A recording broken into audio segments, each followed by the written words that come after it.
I am the owner of Page Wheelheight Photography and Marketing based here in Houston, Texas. And I did a review last year of the Giraffe camera right here. I actually got some hate on it. So I'm kind of, I don't know, I'm kind of perplexed, but also a little bit excited. So I know everybody has their own opinion on Matterport versus Giraffe and the way I filmed it. And so anyway, I just thought it was funny.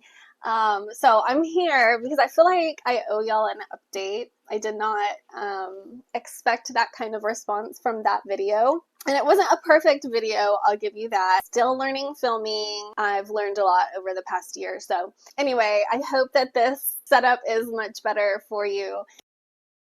This is my Giraffe camera. I've been using it for about a year now. I am a solopreneur. It's just me.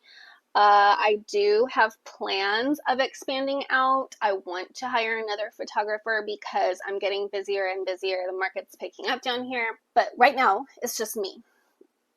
And I've been using this, like I said, for about a year. And I really like it. The feedback I've gotten from my clients has been pretty good. I really haven't had any complaints at all, with a few caveats, okay? The floor plan and the virtual tour is excellent. And I will show you kind of examples of my work, what it can do, but then there are limitations as well. So Giraffe says that they want to be a one-stop shop for your still photos, for your floor plan, and for your virtual tour. But the stills on here are not, in my professional opinion, the stills on here are not DSLR quality, okay? And I have... Hey guys, editing page popping in here. Since I made this video, so I made this video a while ago, and with my schedule and everything, I just managed to get it edited. And since I made this video, a lot has happened with Giraffe. They have updated their firmware to the point where the still photos look so much better than before. Okay, so that is a huge update. So take what I have said in here with a grain of salt. I still prefer to shoot with my DSLR, but I would say that the quality of the still photos has increased dramatically.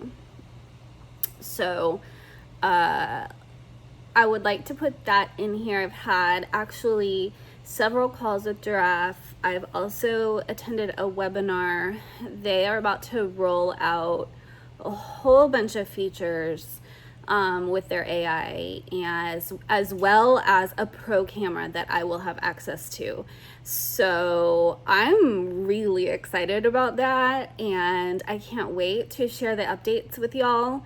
But yeah, I wanted to put this in here because that is super important because of the things that I'm about to say coming up. Okay, so just keep all that in mind. I still, of course, stand behind my review at the time. This was like a month ago, but a lot has happened, and I'm excited to see the updates and kind of where it takes us. So I'll insert a photo or two of like before they updated the firmware and then like after they updated the firmware, and you can see like a market difference. Okay, so yeah, I will be back with more updates and on with the video. I've talked with them before numerous times about my quality issues, but it's still not, they've updated the firmware a few times and given me some settings and stuff I can use, and they've updated their dashboard where you can do some edits and stuff, but overall the settings on here, the photo quality on here is far below what you can achieve with your DSLR and bracketing. okay? And they say that this brackets 6 in a row, and then the AI merges them together after, but it's still not as good as what my DSLR can produce. That is my biggest complaint. Just this past year, my camera broke, my DSLR. I shoot with a Nikon D810 and it broke, and I didn't have it for a month. I started out shooting with this and immediately got complaints from agents. These photos are not the quality that that you usually shoot with, that you usually deliver to us. And I ended up having to go to my backup camera, which is a Nikon ZFC, which produces very good quality photos, but it's a crop sensor, and a crop sensor is, if you are a photographer, you know a crop sensor is not ideal for real estate photography because we want the space to look big, not small. This is really wide. This is actually wider than my DSLR and my lens, but the quality is, again, it's not there. Okay. If you have a vacant house with an agent that just wants to get the house on the market, it's going to sell right away, they just need pictures, this is fine. This is fine. You can take this, you can do the photos, you can do the virtual tour and the floor plan and leave it at that. But for the higher end listings, or the majority of the listings that I shoot are not listings where the agent just does not, they just want to get the photos up. They don't care. So for most listings, I'm using my DSLR and then I'm going behind myself with this. Okay. And actually, I've discovered that the process of photography, especially with one person, I'm one person again, the process goes much faster when I use my two cameras in conjunction with each other. So I use the DSLR to bracket and for the stills, to bracket the stills, right? And then I go behind myself with this to do the floor plan and the virtual tour. Okay, so I'll do a room with my DSLR, and then I'll do this in the room, and then I'll just go around the house. So this, it's good, but it definitely has its limitations, and I definitely wouldn't count on just this for your stills. Okay, so mainly I'm using this for virtual tour and floor plan. The other annoyances that I have are, and obviously this is just like probably a me thing because nothing can see through walls really, but when you're in a bedroom or a room that has a closet, you have to do the virtual tour twice, okay?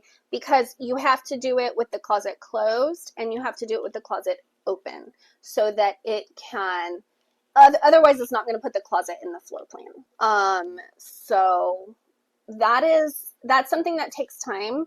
And if you're doing photos and virtual tour and floor plan all by yourself, you have to be focused. You can't just like go on autopilot because you'll forget.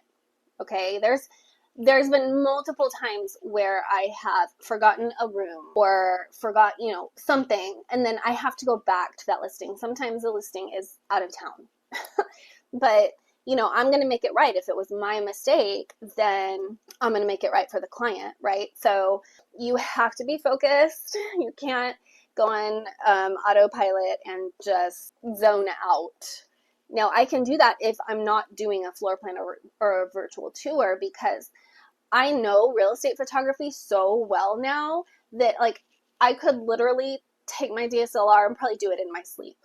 I mean, I know it that well. Okay. But adding this in the mix it complicates things a little bit more. Okay. And then on the back end, they do have some editing, but it's definitely not as robust as what you would get in Photoshop. Okay. So if I'm taking stills with this, I'm editing in Photoshop. I'm not editing on their platform. It's not Photoshop. I do feel like some of the add-ons that they charge for are excessive. Okay, so for example, when you do stills, you can pay for a blue sky feature, but in my opinion, I really think the blue sky feature should be included in your monthly cost, because what agent doesn't want the sky replaced? What agent wants a cloudy sky in their photos? They don't. None of them do. And even if it's a nice bright day, you still have prettier skies most of the time that you can insert into the photo instead. The blue sky feature is extra. And then the other thing is that you have to, this is one of the biggest things about their customer service, you have to keep track of how many projects you've done. You have a certain amount per month and per year. And then if you go over that amount, then they charge you more. This is the mistake I made last year. I didn't keep track because I don't know, I just assumed they were going to tell me if I was going over, and they didn't. And so at the end of the year, we ended up owing like a lot of money. That is partly my fault, okay? But it would have been nice to know where I was in my allotment of projects, like month and year, if that makes sense. Because I would have like upped my plan in the middle of the year if I had known, and now I like owe all this money to Giraffe. So keep that in mind. Keep track of how many virtual tours and floor plans you do so that you don't get overcharged. Now, as far as like comparisons between Giraffe and Matterport, I've never worked with Matterport. I would like to. I know that they have this like new attachment for your phone where you don't need their device, whatever this is, anymore. That would be super cool to try that. So I'm definitely open to trying Matterport. I'm going to give it another year. I've signed on with Giraffe for another year. And at the end, I think I would re-up in December. This goes over, I did raise my prices. That was another thing, because we did end up owing Giraffe so much money. We didn't end up profiting a whole lot on this last year. Okay. So keep that in mind if you are going to, for the most part, I've been super happy. My clients have been super happy. Customer service is overall pretty good. I'm just telling you the issues that I had, okay? Overall, my experience was good, and I would not have re-upped another year if I didn't like the experience and I didn't like the quality of this camera, okay? So for virtual tour and floor plan, this is good.